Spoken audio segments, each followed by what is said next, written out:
Fire!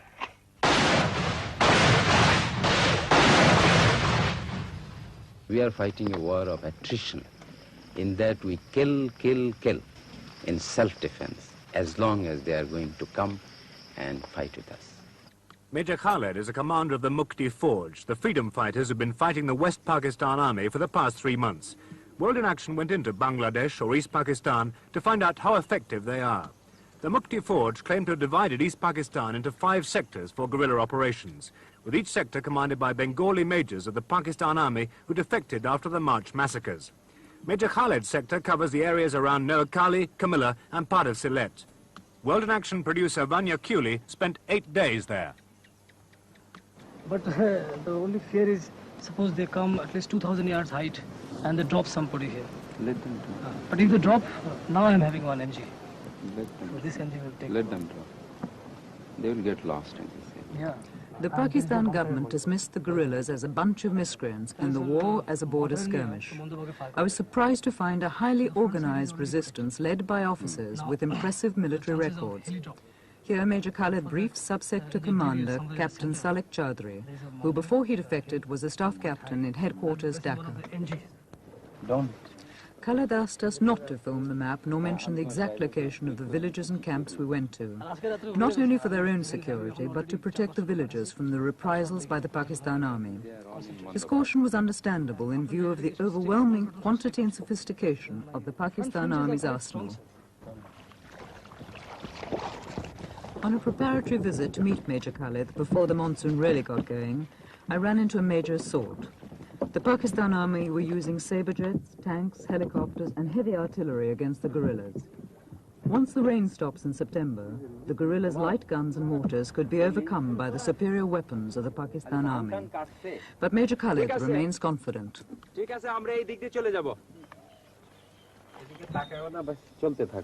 Major Khaled is 35, an officer with the Pakistan Army for 13 years, trained as a commander by the Americans.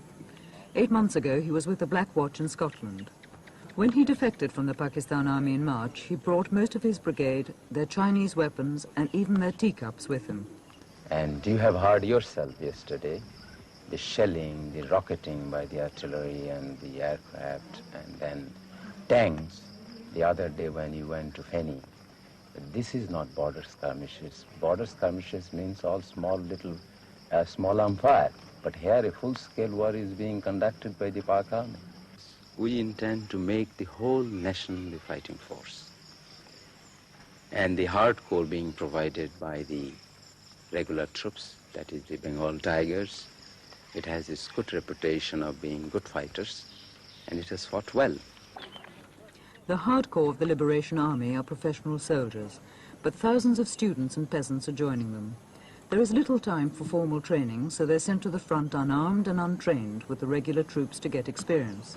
And if they're lucky, a gun captured from the Pakistan Army. Ishaq, a 19-year-old student, took us with his patrol to inspect several villages.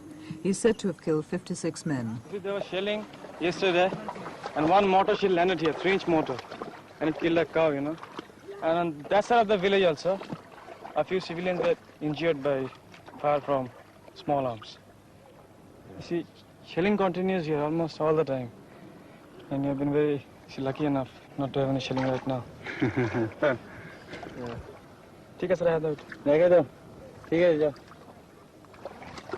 The guerrillas' lack of arms and ammunition is compensated by their passion for an independent Bangladesh. And their hatred of the West Pakistanis is constantly renewed by the stories that the refugees tell them. I wish I could take you inside. All the cantonments in Bangladesh are nothing but concentration camps. Hundreds and thousands of girls are kept there as prisoners. They are tortured, they are raped, they are dishonored, and after that they are killing them. You see, all the dead bodies are floating in the rivers. But this was surely several months ago, not now. It is going on still now. Two of my sons I lost there, and my houses has been looted, and my other articles also looted. Everything lost there. Then I found that my life also insecure. But did your son do anything to the military? Nothing, did nothing. Then why did they shoot them? Their habit is this. Their habit is this. They are murdering. Also, they are murdering. All along they are murdering. For how long? Not only my two sons. Many people shooted. He saw his father, mother, and everybody of the family killed by the Punjabis. And of course his sister, who was about to get married, was kidnapped by the Punjabis and has been taken away. And he heard the story from the other villagers that she has been probably tortured and dragged out of that place brutally and has been taken away. And he was left with no alternative. And now he says, I have nothing to lose in this world. And he decided to join Mukti Fauj. And he wanted to take the revenge, you see, by killing as many Punjabis or West Pakistanis as possible. Pakistan government said that there is no trouble inside Pakistan. No, false. They are telling everything false. They are lying. They are telling all lies. Yahya is the initiator of all this. He is the greatest culprit that human civilization can imagine. He is just in the same rank with Hitler and his companions, Eichmann and others. My life, God knows how I shall pass my life. Now I am loitering either in the dirt. Sometime living here, sometime living there. This way I am passing my time. Sometime in the temple, sometime in the road, sometime under tree. In this way I am passing my time.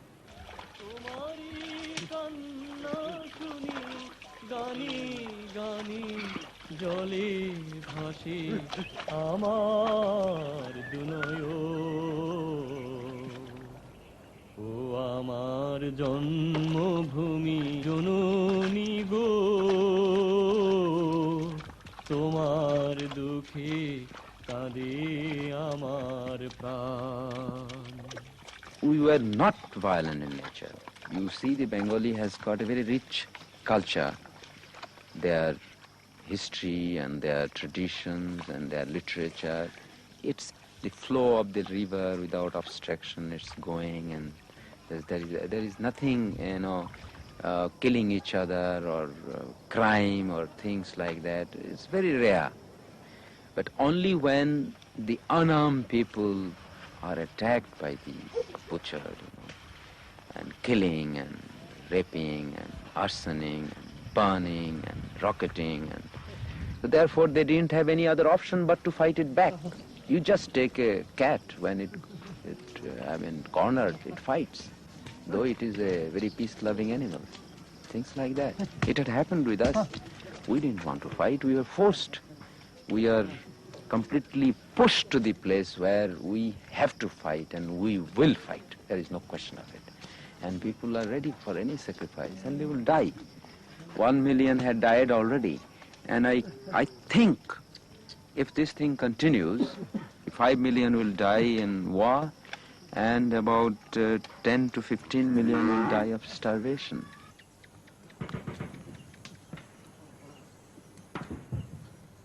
They are living in the panics because the Pak army is still continuing their genocide. And the places where we are there, our people are operating, they're comparatively safe. But again, the type of operation we normally conduct, that we have got to shift the bases from one place to another place. We have got the men, we don't have that many weapons to protect all the areas. Therefore, we have got to shift when the pressure builds up in certain areas. Therefore, we have got to leave the people at the mercy of the Pak army. ঠিক আছে আসেনি না কালকে আসেনি পরশুদিন আসে নাই The guerrillas admit that some peasants collaborate with the Pakistan army, and I got the impression that they're dealt with briskly when they're discovered. But there was no doubt that most of the people I saw were united with the guerrillas. Despite the punishment the Pakistan army inflicts when it finds out, the villagers still continue to supply the Mukti Forge with food, shelter and information. We came across the charred remnants of a village. Like most people in Bangladesh, the people who lived here had voted solidly for the Awami League last December. The Awami League wanted East Pakistan to be free from the domination by West Pakistan 1,500 miles away. 98 East Pakistanis out of every 100 voted for them in a democratic election, but the West rulers refused the League's demands and decided to impose its power by force. What he says is they had first of all voted for Awami League, and that was one of their faults, and later on they have been feeding us the Mukti Fauj, and that was their fault, and when they got them unarmed and no Mukti Fauj was around, so the Pak army came in and just burnt off the village and killed a few of them. These people who were unarmed and couldn't put up any resistance, Pak army just came and slaughtered them and raped the woman, burned the houses, and there are many villages sideways, just like this village. She says that the Pakistan soldiers came to her hut, dragged out her husband and killed him in front of her. She tried to throw herself onto their bayonets. Suicide is preferable to dishonor to a Bengali woman, but failed. At bayonet point, the soldiers raped her. There is no one in this world to look after me and my child. What can I do now? Where can I go? I go from door to door, begging people to give me something. I touch people's feet. If anyone is kind enough to give me something to eat, then I eat.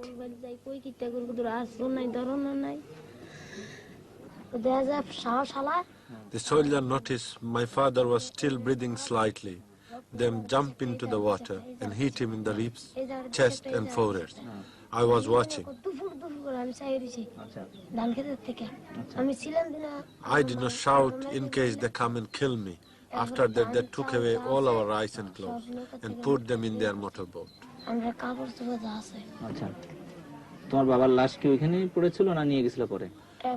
My father's body was taken away and buried.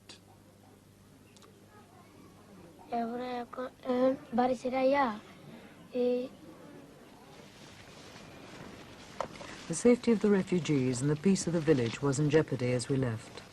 Throughout the journey, we were rarely out of earshot of the Pakistan shelling. But now it was getting nearer, and as we left, a group of Mukti Fauj was being drafted in to try and counter the assault.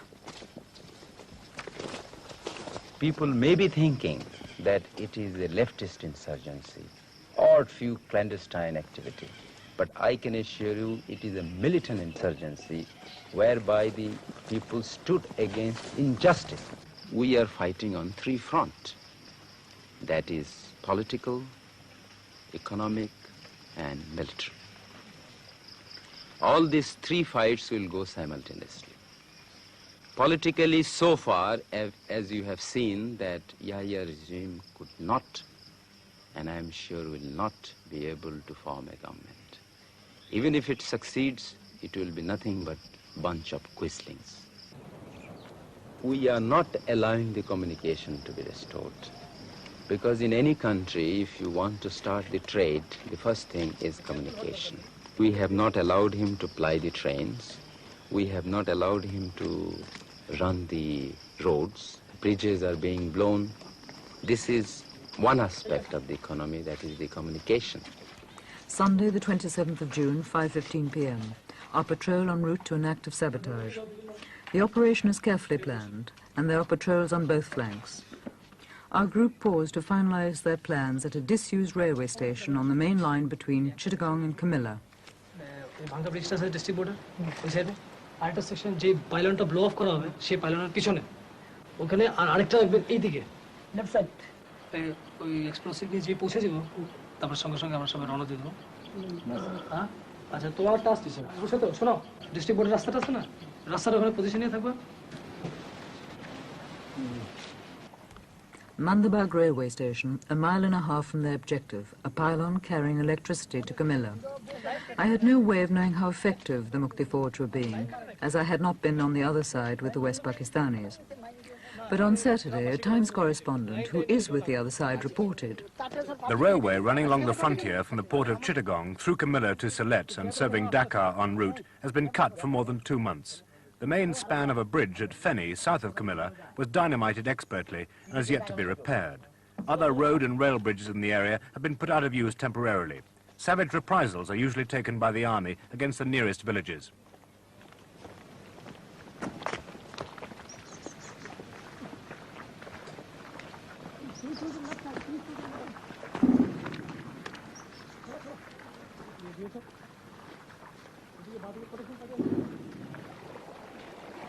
We are blowing off this pylon, you see, there's a double pylon, to disrupt the electricity and telegraphic communication between Comilla and Akhara. What's the point of that? The point is, as you have earlier known, that we are playing a psychological warfare, economical and administrative also. So this is from administration point of view. We don't want the administration to function smoothly also. So that was the point, to blow up this pylon. How often do you blow up pylons and bridges? We don't blow out very often. The reason is, after all, they are all our own property. And after the country is liberated, we'll all get them back. So it is pointless blowing off all the pylons.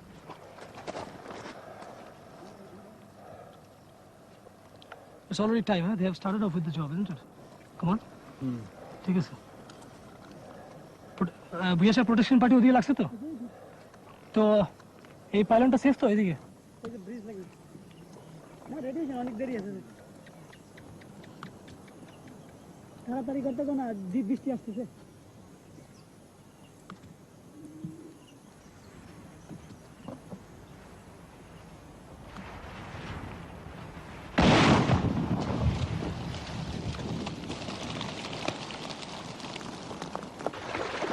The pylon was blown on the 27th of June. 13 days later, last Saturday, the Times said, an electric power pylon was sabotaged so that Camilla was without electricity for some days. The supply has now been restored. Captain, could you describe the fighting in your sector? In my sector, it's just like fighting any other war. What do you mean? I know you are convinced, or probably you foreigners especially, you have been hearing a lot of news and propaganda by the Pakistan radio that it's just a border skirmish. But yesterday you have seen, you went with myself and you saw this 5mm howitzer, 25-pounder and 120mm mortars. They are all landing. In border skirmish you don't have that. And probably with that telescopic lens you might have seen some Pakistani troops also. Their bunkers deployed. And we are fighting a regular warfare. How can you call it a border skirmish? And I wish you go back and you explain to people this is a full-fledged war. And we are just holding in this base and we go and we play hell into them. I go inside, right inside, I go behind them, I go on their side, I go anywhere I feel like. I kill them. Captain, it's now 3 months since the fighting started. Yes. You've been existing on the ammunition and the weapons you brought out with you. How much longer can this continue? Well, it will continue as long as we have the resources and as long as we carry on capturing their ammunition. And of course we expect that some country will come to our aid. At least you have come, you have seen how the fighting is going on.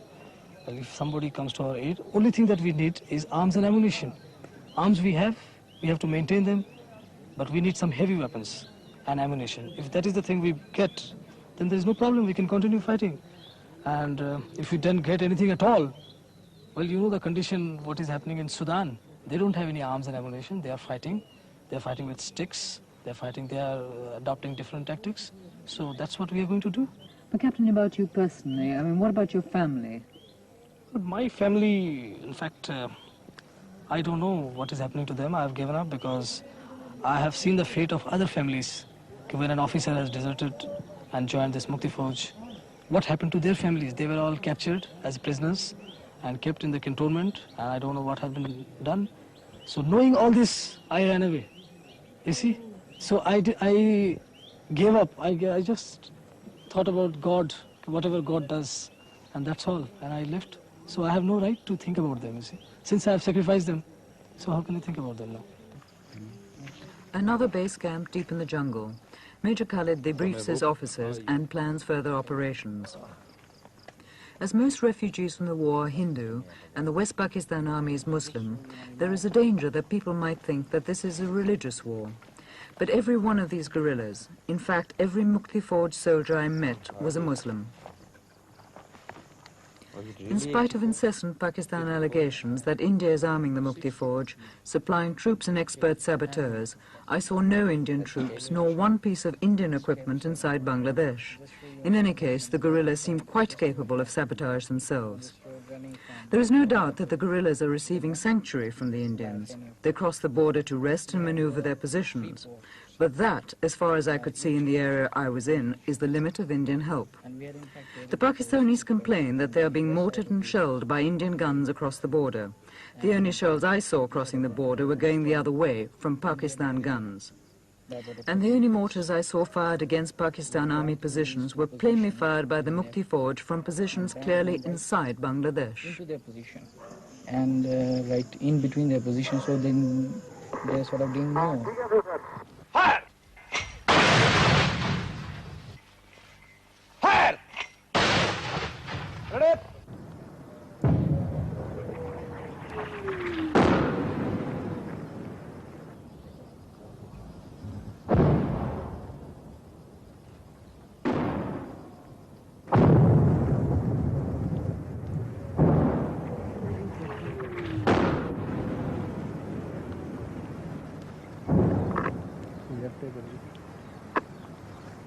বাঁদিকে 200 গজ যান আর উপরে 200 গজ একটা নিচে বসে একটা আগে গেছে এতে রেড ফায়ার বাউল মিলে একসাথে হ্যাঁ ফায়ার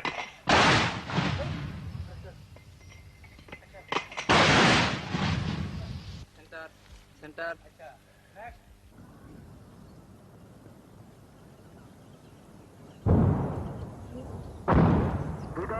কথা বলছিলেন তো আমি দুইটা বার করে দিছি আমি বার করে দিছি এখন আমাকে আবার বলেন কানেকশন দেন এখন ঠিক হবে ইনশাআল্লাহ দুটো ঠিক আছে রেডি ফায়ার রেডি